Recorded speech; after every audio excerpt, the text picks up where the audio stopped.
როგორ ვიპოვოთ გატეხილი ლინკები ვებგვერდზე? გატეხილი ლინკი არის, რომელიც მომხმარებელს გადაყავს არარსებელ გვერდზე, რომ გვერდი წაშლილი არის, ან მისამართი არის შესვლილი. გატეხილი ლინკების საყოველთაოდ ჩვენ შეგვიძლია გამოვიყენოთ ახრევსი სრულიად უფასოდ. და რატომ უნდა ვიპოვოთ ვებგვერდზე გატეხილი ლინკები? რადგან ის ამცირებს საიტის სანდოობას და ზიანს აყენებს თქვენი ვებსაიტის SEO მაჩვენებელს. დამატებით, Google ნაკლებად სანდო ვებგვერდად ჩათვლის თუ თქვენს ვებსაიტზე საკმაოდ ბევრი გატეხილი ლინკი არის. უმჯობესი იქნება რომ ის იპოვოთ და საკმაოდ მალე გამოასარტყიოთ და დავიჩიოთ ეს ვებგვერდი და შევამოწმოთ თუ რამდენი გატეხილი ლინკი აქვს ამ ვებგვერდზე.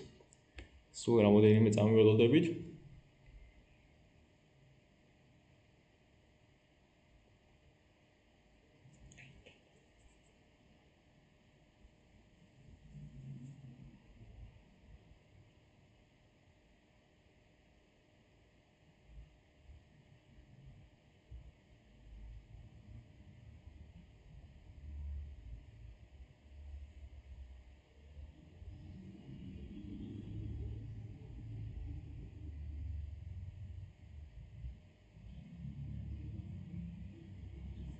აი როგორც ხედავთ, ამ ვებგვერდს საერთოდ არ აქვს გატეხილი ლინკები, რაც ძალიან კარგი არის.